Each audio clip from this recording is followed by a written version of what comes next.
Friday night, kind of late in the day for me to start, but I wanted to just check in with everybody. We're going to talk about uh, surveilling properties. You know, I own a lot of property, and I'll buy, houses and I'll, refurbish them, or I'll buy commercial buildings. In fact, I have an industrial building, pretty good size right now that I am rehabbing right now, and uh, one of the things that I bought this week that I thought I'd share with everybody is you want to be able to surveil the property, right? In other words, like a perfect example. In fact, I loaded this up just to share this. Let me see if I can show it.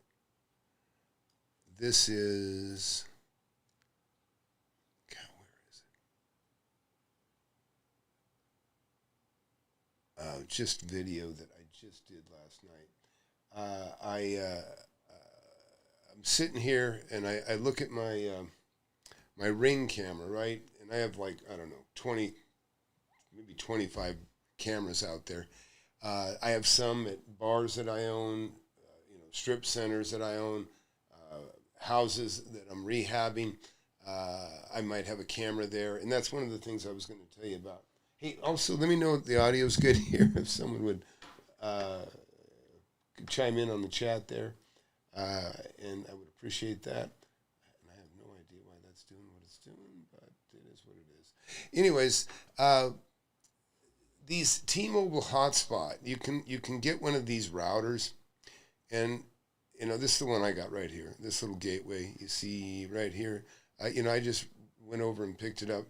There's $50 a month is what they charge you. They give you a 14-day free trial, and what's cool about it is, you just plug it in, dial it in with the app, and now you've got Wi-Fi, and they have a couple different ones. I just took the medium one because all I need is one Ring camera, but it kind of saved my butt. I got that hooked up, and I put it in a completely enclosed block building with a metal door, and it was probably 70 feet from the camera, and it worked beautifully.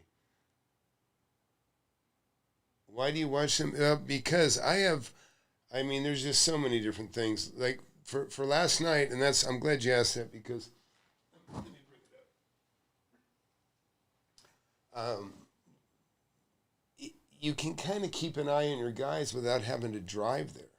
And this is a perfect example. Let me load this up again. This is actually, let me do this. I'll show you this real quick. What I'm doing is I'm downloading from my app, and I'll put it up on the screen so you guys can see it. It lets me keep an eye on properties. And sometimes this might be, here, I'll put it right here. You guys can see this there. Now take a look at this. This is off my phone, and this is just video. So what you're going to see is this is going, okay, so now this is, and this happened last night. You're going to might have to look at it sideways. But let's see, maybe I don't think I can, I'm not sure I can configure this differently. Let's see if I can rotate it.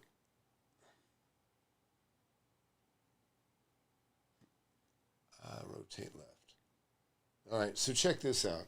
This is one of my properties that I just bought, and you can see I have it under I have it under construction here, and so I tuned in last night, and let me see if I can show you what I saw. These are different cameras. See, look at, so I've got cameras on properties that I own. That's a yard. This is a flex space industrial property. This is over at a food park that I own.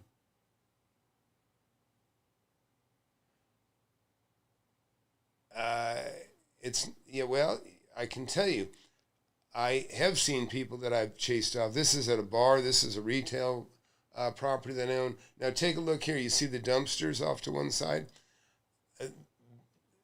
If dumpsters are overfilled, there's about $170 per fine per dumpster.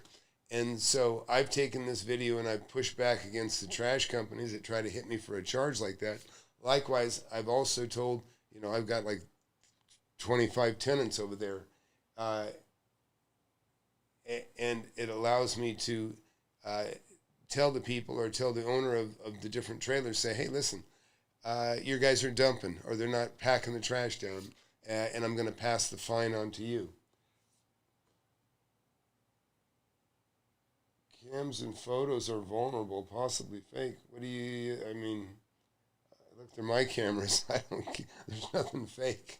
There's nothing fake.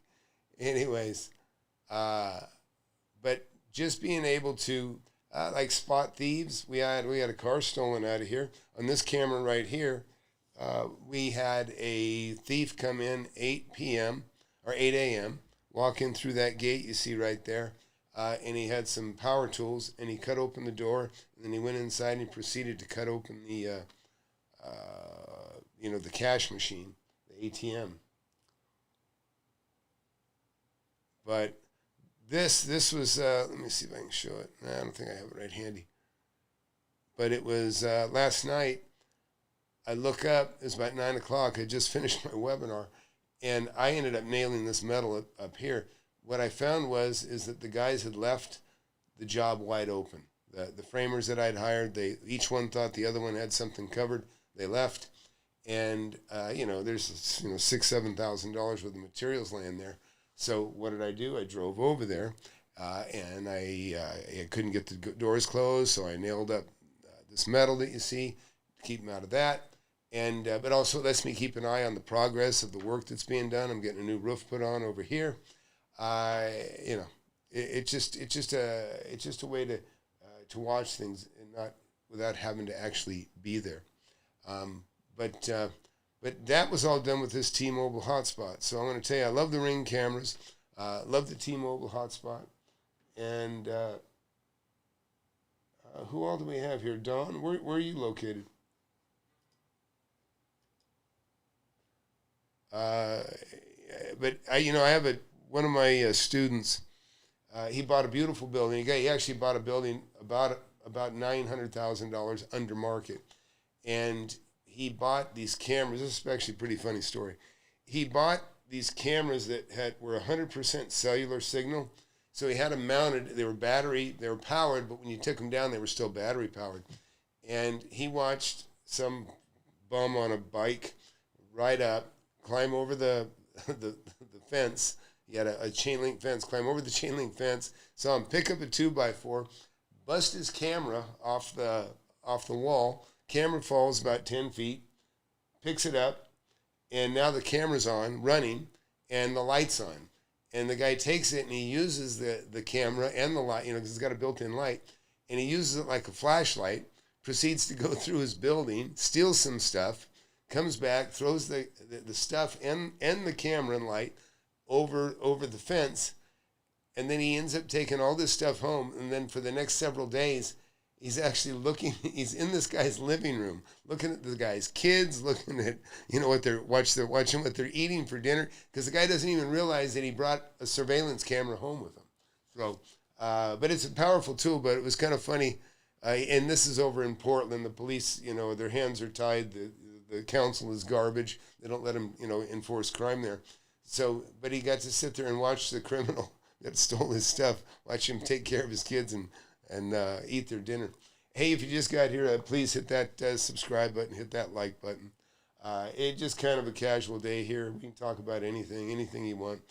But I wanted to share this because there's just so many freaking thieves, and I've had a lot of theft in the last during the Biden era, a ton of theft, and you got to combat it how you can.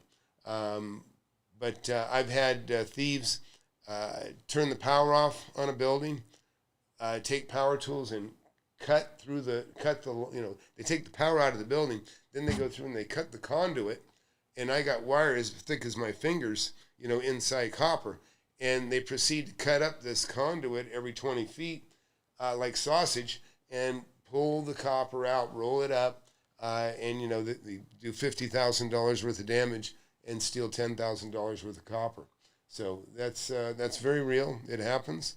But in fact, I could actually go back and show you guys all kinds of video. I don't have it handy, so I can't do it now, but I've got cameras where I got, 8 cameras on one property, where I'll see, people come up and they're checking the doors of the cars, checking the doors of the building, just for an opportunity, steal. I've caught thieves. That electrician that was leaving one of my buildings, and he's parked in front of the building that he's working on for me, and he said, "Man, I can't find my copper." Well, he had 2 coils of copper that cost $400. So I go back and look at the camera, and he had set the copper on top of his toolboxes, and he's got a big tool truck. And he went inside the building, and then this guy pulls off the road, pulls off, gets out of his car, walks over, grabs his copper, gets back in his car, backs out and takes off. He was just a thief that knew the value of copper. Unfortunately, it kind of makes you sick. Just me being I have a construction background, done all kinds of construction of different types. But to see guys that are handy enough, they identify the tools, stealing another man's tools, stealing somebody else's copper, it's just sick. I always hated to go to pawn shops, and I've had to buy tools, when I was younger, I had to buy tools at a pawn shop. And I know that I'm buying somebody's stolen tools. So, anyways, hey, had a great webinar the other night, and met some interesting people. If you want to learn about real estate, be sure to go to flipanythingusa.com/webinar and take a look. And if you don't have my book, of course, get my book, Wake Up and Smell the Real Estate. It's been a bestseller on Amazon, Audible, and Kindle.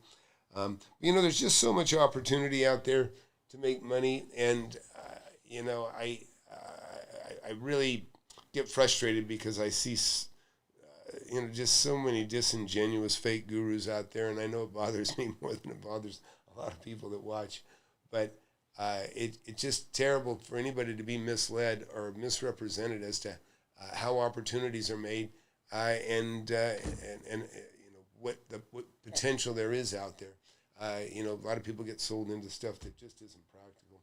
But anyways, anybody got anything else to share? I just wanted to share this T-Mobile hotspot, only because that unit worked so well. And again, that's the unit that I bought right there, and I recommend it. And if you want to get a camera out there and you want to watch things, it's really a good way to do it. Hey Tom, you told me to cut my overhead, leaving my $2,600 a month city apartment for $1,000 a month basement square, and square my debts away. Yeah, that sounds like something I would tell you. Let me tell you, I should show you. I can show you where I lived. So but I'm glad to hear that. I hope it worked for you, right? Oh, Elijah. Oh, hey, Elijah. Good. Yeah, good to see you. Elijah's actually new in the class, and from Canada. Yeah, Elijah, I'll show you when I was your age or maybe even a little bit younger. Let me go over here into California, because this is a desert community anyways, but let me show you where I lived to give you an example. Kind of a rough area. Not rough bad, but just rough in as much as not the most hospitable for living. Is it Sierra Highway? Let me think about this. Oh, yeah, it's over here. There is a crappy little trailer park. Actually, it wasn't even a trailer park. I lived in a trailer park on a dirt lot where I watched somebody else's properties. But the rent was right. It was really, really cheap. And it's been so long. Keep in mind, it's been 40 years. Where is it? Golly, man, I don't miss this place at all. Let me tell you. Anyways, but it was like living here, if you can imagine. It was like I lived on I had a dirt lot that had a bunch of tractors and trailers all around it. But I paid $125 a month for a trailer. And the guy, there was some crazy guy lived next door that had Tourette's. And so I'd listen to this guy scream and yell at himself for, hours on end. But let me tell you, it was, I always say, Elijah, I like to feel good. I care less about looking good and more about feeling good. And that even holds true to today. I could I could, I mean, I have nice cars. I have Porsches, Mercedes, but I don't love cars, to be honest. They're not the thrill. The real estate is the thrill. You know, I get a much bigger high out of showing off my real estate or whatever I just bought than I do showing off, you know, a nice car. I enjoy cars. Don't get me wrong. I like my cars. In fact, I'm probably going to buy a Tesla here, a used Tesla, probably this week. Gabe wrote, I live in Jersey City, just outside of Manhattan. How much do I need saved up in such an expensive area before I go looking for deals? Only cheap area around here is very high crime. Yeah, look, I can tell you that I've got guys that have made, you know, 100, 150,000, 350,000, you know, buying, listen, you're in New York. I've got a guy in New York, bought a house for, I think he paid $259. He put 40 grand in it, sold it for 400, made 105,000. You know, and that wasn't that long ago. Another guy, he buys stuff in Hazlitt, New Jersey, and some other areas. You see Liam in here, talented guy. He's probably burned through 6, 7 houses, and you know, stuff that he's fixed up, made more than 100, more than a couple 100,000. But when he first started, he turned a couple of smaller deals. But he made 350,000 on a single building. He got a building worth about $1.2 million. He bought it for 700,000, and got it sold right away and made $350,000, I believe, on that. So I don't know. When you say how much money do you think you need? I mean. Look, I started with no money myself, so it's hard for me to tell people. I prefer people have money. It's easier when you have money. It just is. It's easier. But short of not having money, you know, what you do have, you have the power to get a deal.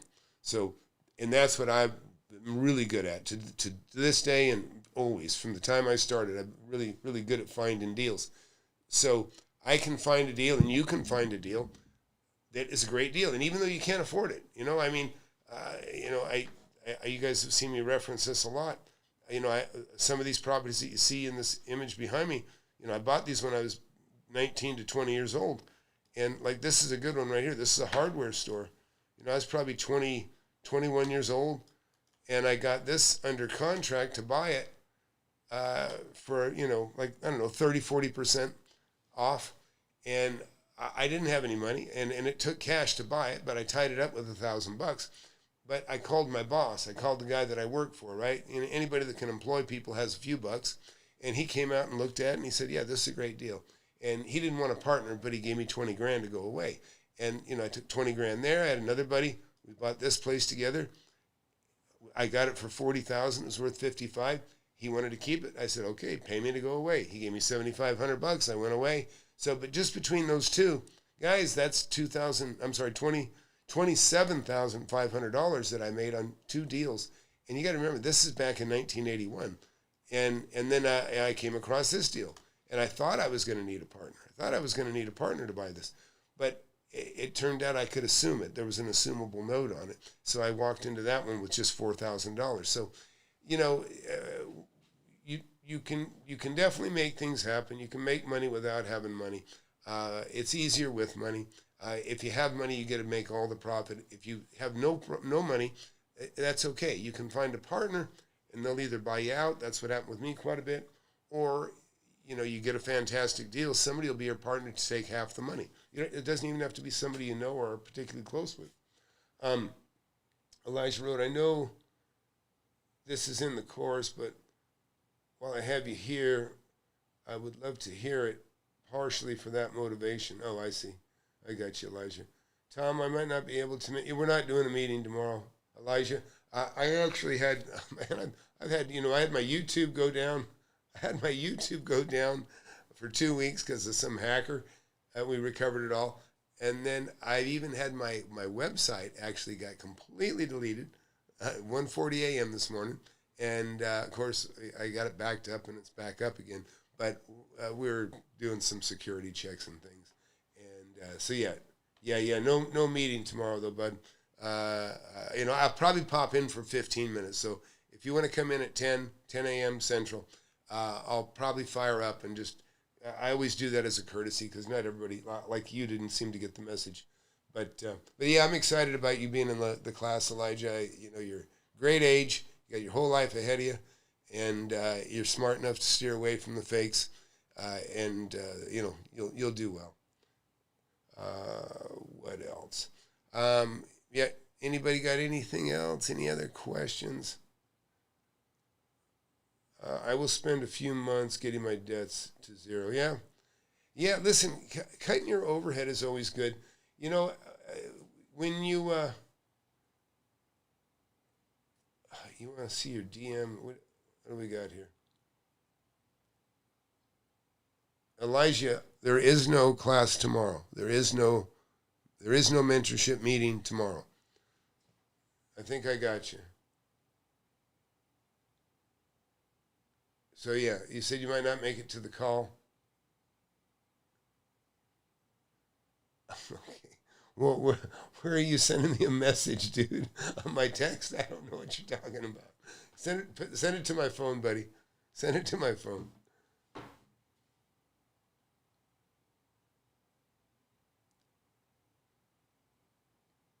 Yeah, you're making me laugh. And you're making me look incompetent because I don't know where the hell you're down. You're sending me a DM. You're giving me one right here. I don't see it. Just text it to me. You got my phone number. Just text it to me. This is, by the way. So Elijah's a student. Listen, when you're in my mentorship, you have access to me. Because if you got a deal and you need help, I'm there. I'm there for you. And I got many students that have done very well. When they needed help, I've always been there for them. The hell! I guess you're gonna have to teach me how to use the chat, Elijah. But anyways, or just text me on my phone. Make it easy on me.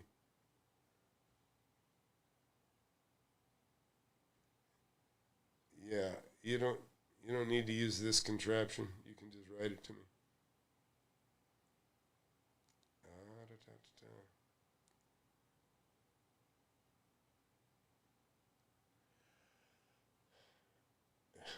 Girlfriend, I'm in my office, but you can head over anytime. Period.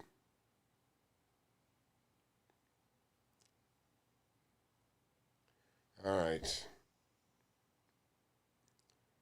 All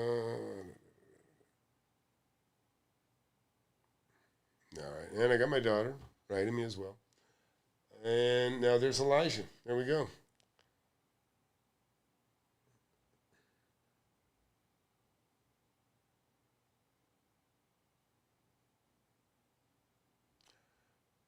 Okay. Okay. Very good. I get it. Okay. So Elijah is asking how a young person, and it doesn't matter what the property is, he wants me to break down how a person can get into flipping and making money from industrial and commercial properties. Well, I almost already explained it, to be honest, Elijah.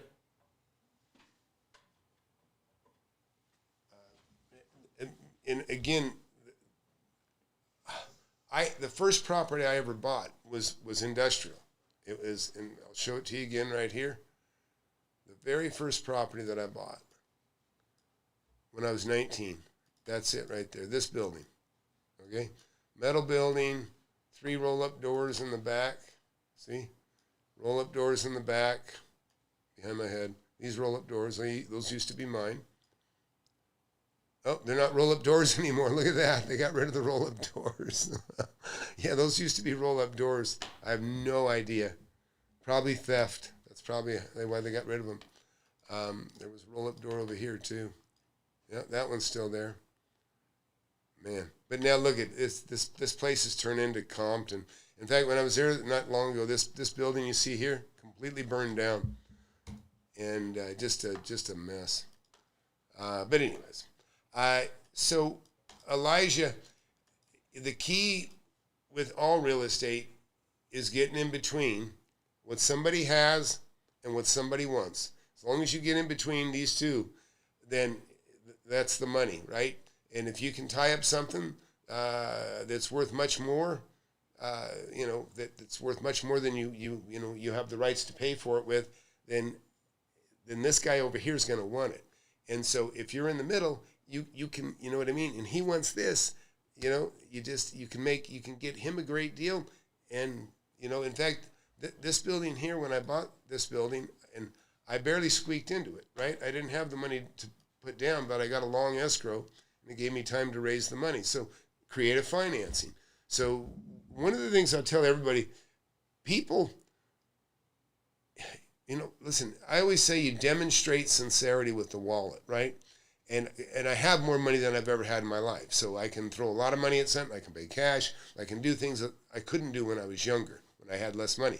But when I was less money, I would talk big, but I would also demonstrate big. I would say $1,000 non-refundable, $1,000 deposit, and I would make a short escrow.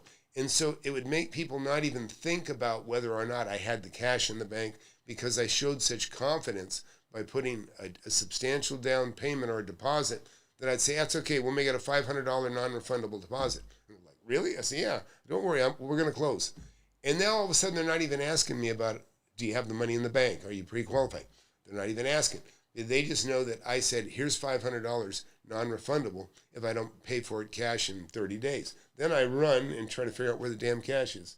Let's see, Art Savangelo or something.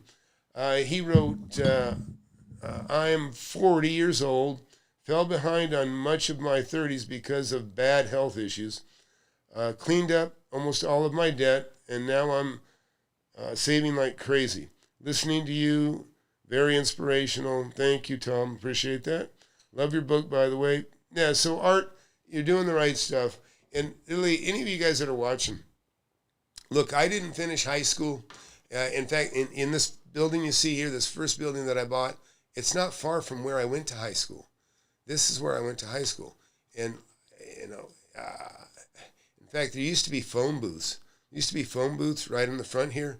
And I had a buddy of mine, when we first went there, we could say, hey, go to the nurse's office and call sick. And go to the office, and we would have the nurse call one of these phone booths out here. And then we'd pick it up and say, okay, I'll pick them up right away. And then we do it for each other. And then we'd be out of school with a pass. It just gives you the idea of what the kind of student I was, right? I was bored to death in school. I could read well and I could count. I suffered with grammar, still do, but I understand money. And by the way, that's the talents that will make you the most money. Guess what? It's not, I don't want to knock reading and writing. Don't get me wrong. It's the ability to read people. It's the ability to negotiate, and just a basic understanding, really common sense. That's why a lot of people, I can tell you, they feel like maybe they're inferior because they don't have, they haven't had a lot of, book education, right? Well, I haven't either. And I don't need it, and I don't care. Listen, when I was young, I had to hire lawyers for a different thing. In fact, I had to hire lawyers over a property in this picture here. God, where is it? Anyways, yeah, the Avenue L overpass. I bought a property, and then the city took it away from me by eminent domain right here. This property you see behind me. This is an overpass over this freeway. And now, before, the lawyers that I had to hire and have working for me, and unfortunately I didn't hire the best ones because I didn't know, because I was young, but even they were blown away. They're like, before you, and this anybody that's ever, they're like, hey, I got some money I need to invest for my daughter. Could you help me? I had guys asking me. I had lawyers envious of my income when I was in my 20s. And so that's kind of the power that real estate gives you. You can make a lot of money, and it can be a fairly quick education. And there's a lot to learn. It takes decades. It takes decades to know what I know, but it can be taught, right? I've taught a lot of my students, and they know a lot, and some of them made millions of dollars now. So don't think for a second that I don't know. I know some people have a lack of confidence that shouldn't, right? I've seen people that are just brilliant and bright that are kind of like wallflowers, and they're kind of timid, and it's like, geez, look, I got 10 times your confidence and you're smarter than me. I mean, I can tell you that, you know. So when you see somebody that's really smart and you're going, geez, this guy doesn't know, you know, he's got it made and he doesn't know it. You know, he's, you know, I'm rich, but he's smarter than I am. You know what I mean? There's trade-off, but there's different kinds of smarts. So always remember that. Don't sell yourself short, whatever you do. Let's see, there is a lot of industrial in New Jersey, but I don't know anything about it. Yeah, okay, so look, I'm going to give you a little information on that. And Josh is in the class. Josh actually he's a great student. He's become a millionaire in land. In fact, you got to share some more of that information with me, Josh, on that property. I got money burning a hole in my pocket for the right deal, but everybody we all are excited about, even everybody in the class, and I even tell everybody in the class, hey, don't share too much, be cryptic, because the temptation to steal from each other is very real. I mean, I'm not going to steal from my students, but listen, money drives people to a lot of people do a lot of stuff for money. People compromise their values. They do a lot of bad things. Let's see. Yeah.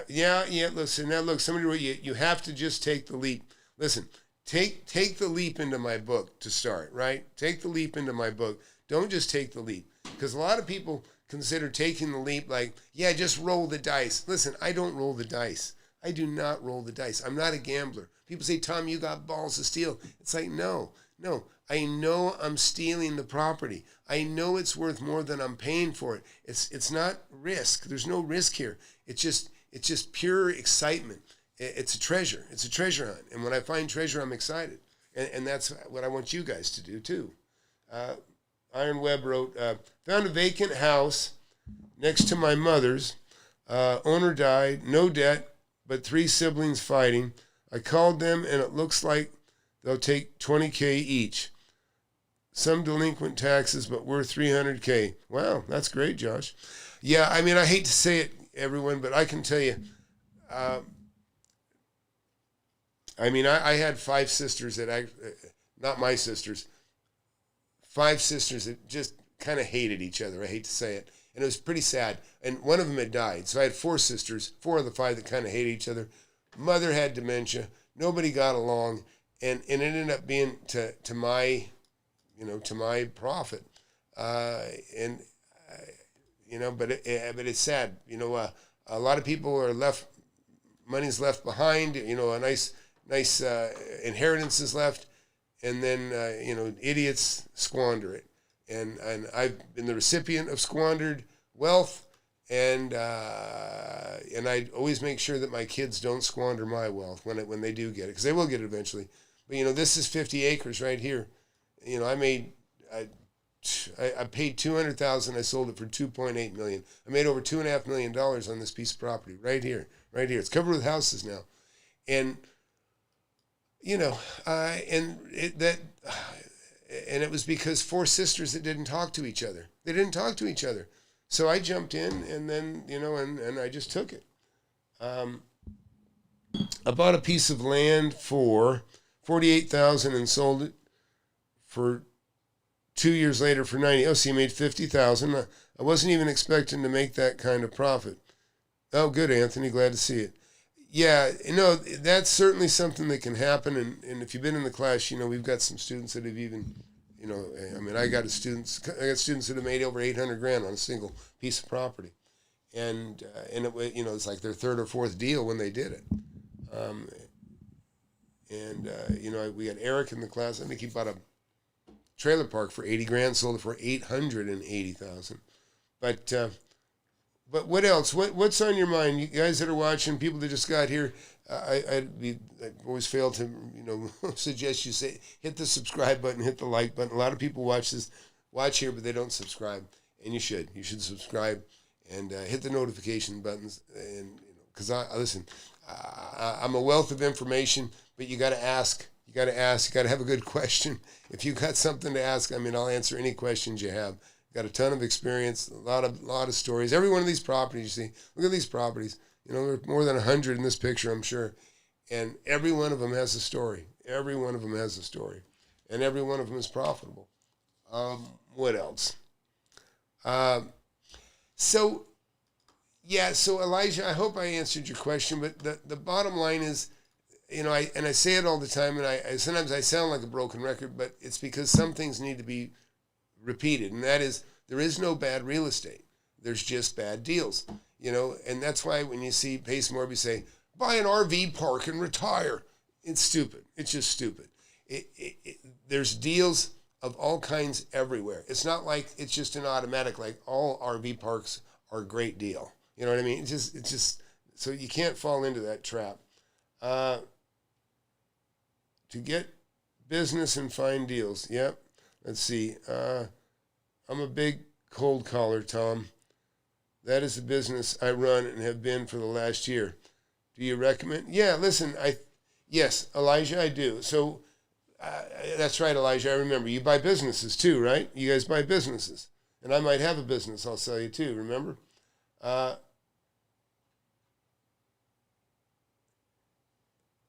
Okay, and I'll get to you in a second, FM. But Elijah,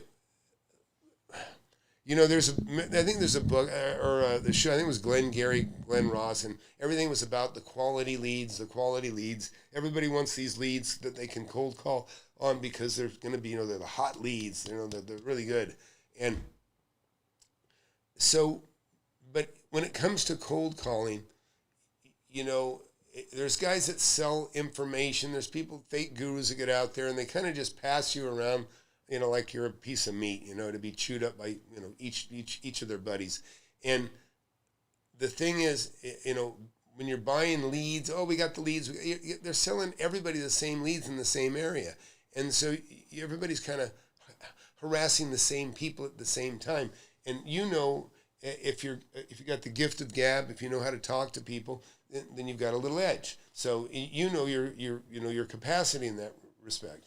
And you know, I'm really good at reading people, talking to people, and a lot of times this is one of the things the students learn from me is you need to know what's important. If you know what's important, you kind of know it's really valuable to know what's important. You just got to know what's important, and a lot of people don't. So let me get to Justin here. Justin Moore, how do you prevent from being sued if you're a buyer using seller? Hey, listen, dude, I've done all kinds of seller financing. People carry notes. I don't know why you're associating lawsuits to owner financing or seller financing. There's no reason to even bring those two things together. I've never had a lawsuit involving seller financing. Now the sub 2 bullshit, that's different. Sub 2 shit encourages violating, putting you in breach of contract with the bank. When you can't assume a property that has an alienation clause. Now people say, oh yeah, you can. No, it's not true. You can. There's some exceptions to it, but in general, I've seen a lot of sub 2 stuff promoters is just pure bullshit, and you're just begging to get into a lawsuit because you'll take over somebody's payments, and they're like, great, somebody's paying my payments, but now they're still leveraged to their teeth. They can't buy anything else because they're holding the note, or they're responsible for the note that somebody else is paying on. And then when they stop paying on it, then all of a sudden their credit's destroyed. They sue each other if they have any money. That's the thing. The sub 2 stuff largely goes after very gullible people that are hopeful to make money. And it's real easy to take advantage of people that don't have much money. And I can tell you, if you have no conscience and you're willing to lie, mislead, exaggerate, and a lot of these guys do, you can go far, right? You can go far. You can go far, kid, if you're willing to lie, mislead, and exaggerate. Now I won't do that, but it's just true. So back to you on, you found a place for sale for $550K. How do I know what I should offer? I mean, listen, this is the discipline, FM. You have to know value. You have to know value. If you don't know the value of something, you're helpless, right? And it's not hard to figure out. There's all kinds of stuff. It's it's quite easy to find. I mean, if you find a particular area, if let's just do the math. You find an area that the houses, by going to the MLS and looking at what's for sale, you say, okay, looks like everything around here's for sale for about $400,000 for a 1,700 square foot house, say. So now you can do the math and you can figure out what's the payment going to be on something like that based on what you pay for it. Well, and then you can, because now you're looking at the interest rate and that sort of thing. Well, so you can kind of do the math and figure out how cheap you've got to buy it, compared to how much the borrowed money is going to cost you, and look at the rent. Chances are, the interest rates are high enough now that things don't jive too well. But if they do jive, it means you're buying it under market, right? In other words, a lot of times people, like, if you get a 6 cap on a piece of residential property, and a 6 cap is not a huge return, but if you can get a 6 cap on a residential piece of property,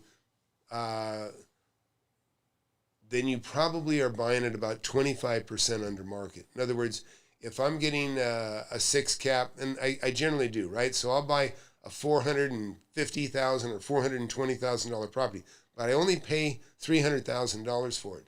But based on that $300,000, that $300,000 is going to get me about a 6% cap rate, right? So in other words, I'll make $18,000 net on that $300,000, because I'll probably get $2,200 or $2,400 rent, and after taxes and insurance, I'll net roughly, I don't know, $1,700 a month, which ends up being about a 6 cap on that money. And everybody follow me on that? I think you did. It's nice. We got 21 people in here. It's good. We're rocking. But hey, listen, just right. Also, by the way, listen, I care more about quality people. The YouTube is it's really a swamp, and so I'm much happier with a small number of smart people than a bunch of doofuses. And there's a lot of doofuses. You can tell by the comments, not here, but in other ones. I see people going, "Oh yeah, you got it. You're my whatever." There's just some fanatical stuff that the people just don't sound too bright. But you guys are smart. You're asking the right questions. 6 cap, no good to a kinney. Yeah, no. So skinny. Yeah, and Liam, that's Liam. Okay, yeah. But Liam, no, the point I'm making is, if you rent a house and you get a 6 cap on it, if you're getting a 6 cap on a home that you rent, based on what you paid for it, you probably have a lot of equity. In other words, that's the point I was making. Tom, when do you think you may retire altogether? When I'm dead. I don't know. I mean, this is not work, just so you understand. I'm a hard worker, but I'm also I don't want to say I'm greedy, but I like money, and I consider money points, so I work hard for the points. Makes me feel good, makes me feel smart. So I have motivation in working hard and building my wealth. Plus I got a big family. And but yeah, like I said, if I love to golf, or if I love to travel, which I don't care for either much, I would do that. That's what I would do. I've had amazing vacations with my family, and but in all honesty, hanging out with you guys and other people and helping my fellow man, mostly men and women. We got some real sharp women this year too, by the way, in the class. Listen, sharing your knowledge and helping people get ahead, it's a cool thing. It's a cool thing, and I enjoy it. Good never quit, huh? Yeah. The hunt is fun. Yeah, the hunt is fun, and that's. And as a wealthy parent, right? As a wealthy parent, you don't want to spoil your kids, because all the learning is in the hunt, right? The learning, and look, I came from disadvantaged, finances, the folks divorced and, not a lot of money in the family, lived in a trailer park, free lunches, and all the stuff that people on welfare all know all too well. But I had a blast. I had a blast. And we didn't live in the best places, but they had the most colorful people. I can tell you that. So if I was in the mentorship and I saw this place, yeah, well, you would listen. Get the book, and you'll already know what to do. The question is, so if I was in the mentorship and I saw this place, then what would you do with me? I don't know what you're talking about. What's the, you said you found a place, you would know the value. Oh, no, I'm sorry. Let me back up. I see you did write it down. It's a corner storefront with a 1-bedroom on the back of it. They already said they would probably take $400,000. It would definitely rent for $2,400. That's probably a little bit light. I mean, it's okay, but it just sounds like an average deal, dude. Like I say, I would want $2,400 minimum for something that I pay $300K for, and I would expect there'd be $100, and you kind of proved out what I was saying, and I would expect there to be $100,000 profit. So I would tell you, just based on what little you've given me, I would expect to buy it for about $275, so I could resell it to somebody else for $400, possibly. What's the minimum amount to get into the mentorship? Yeah, so Justin, listen, fill out the mentorship application. Look, I can give the course away, and I do have deference and care for people that have less, but younger people that maybe work hard, don't have as much. I might cut them a deal, a little better deal than I would somebody 50 that has $1 million. So, but the 25,000. Listen, you hear me say that a lot. I started with nothing, but I'm interested in helping people that have had the discipline to save $25,000, because there's a lot of young people, 20s in their 20s, that have saved $25,000. That shows a degree of discipline that I know will serve you well. Because if you save $25,000 and you're in your 20s, listen, you've got some discipline. You obviously you're doing something right? Because other kids, they couldn't save $25,000. If they have $1,000 in the bank, they buy whatever, video games or some shit that just keeps them stimulated playing, but they piss their money away, is my point. And that was when I really wasn't. I didn't buy junk, and I didn't care for cars. I bought cars to make money, right? I didn't buy cars to look good and drive around and have fun. A car to me was just a tool to make money. And I went through like 20, 21 cars before I was actually 21 years old. So I enjoyed buying cars underpriced, undervalued, and selling them. So, right? I was flipping cars before I was flipping property. Tom, would you suggest getting an FHA loan and eating the PMI and staying there for a year?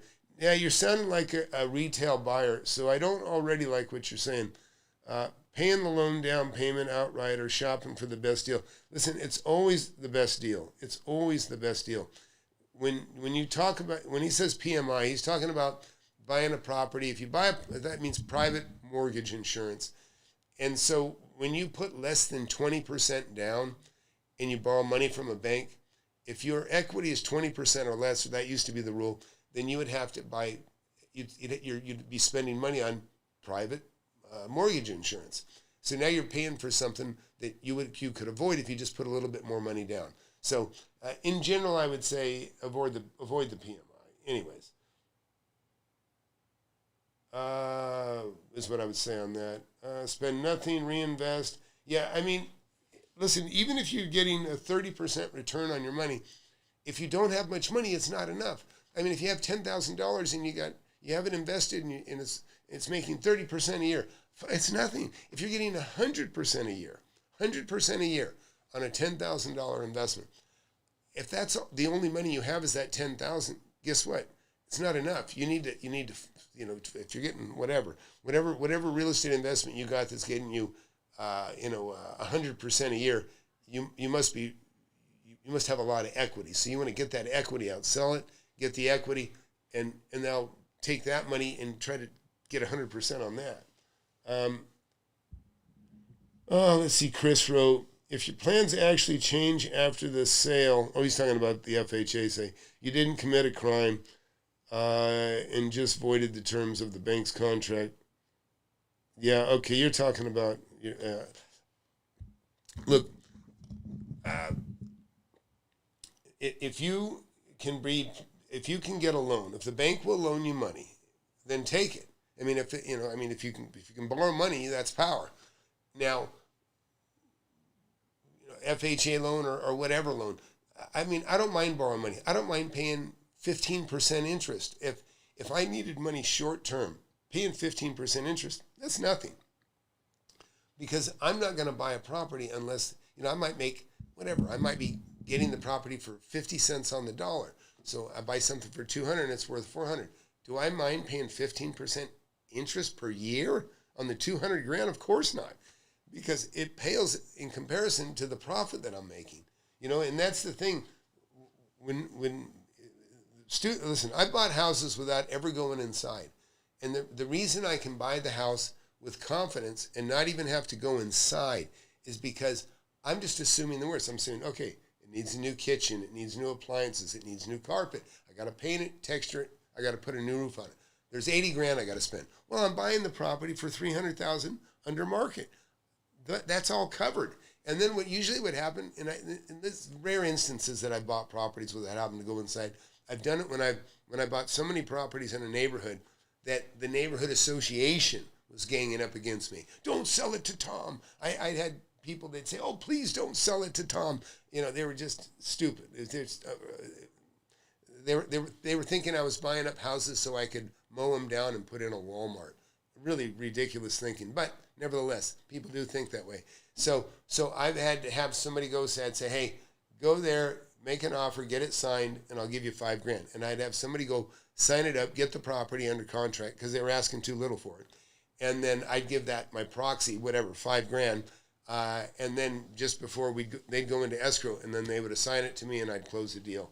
But so that's an instance where I bought property without actually going inside, is because I didn't want the seller to know I was the buyer. So, anyways, what else? Anybody? What else you got? And I better check. Find out where my girlfriend is. Oh, she's here. So I'm going to have to go soon. Anyways, guys, hey, listen, everybody, have a great weekend. Again, if you would please do me the kindness of hitting subscribe, I would help. That's helpful to my channel. And give it a like or whatever. Make a comment down there. Ask if put a question. You think of something you didn't get to ask here, put it in the comments, and the next video I'll do something. I'll address it somehow. But listen, don't think for a second you're incapable of making money. And let me just tell you something. You got to really. I hope you watched the State of the Union address, right? You got to finally got an administration that's all about business, bringing $17 trillion into the economy over the next few years. I mean, a growing economy. Believe me, when everybody's making money, it's easy to make money. It's easy to make money. That's why all the fake gurus, you don't see them buying property in the last several years because they don't know how to manipulate those waters. Okay, I do, but everybody can make money in a prosperous economy, and that's kind of what's coming. And when the money comes easy, it's just like all that stimulus they handed out. When people get money they don't deserve, they don't care about how they spend it. That's why people squander wealth when they inherit wealth. They go, oh, I didn't earn it, and then they practically give it away. And it's just silly. Yeah, let me get right here. Okay, honey, I'm on my way out. All right. Okay. All right. Hey, everybody. Again, man, always a pleasure. And again, please throw something in the comments and look. Go to my website here, just so you guys know. And all you got to do is right up here. It says not there. Apply. Right there. Apply. All you got to do is hit apply, and you'll have this form right here. Put your name, email, phone number, and then right here. I have over 25 grand. I have over 10,000. I have over 6,000. I have less than 6,000. There is no wrong answer. But with knowing this little bit about you right there where you're at, I can at least guide you into the best spot to be, of what to do to start from where you're at, okay? That's all I really care about, is you being in the best spot possible, right?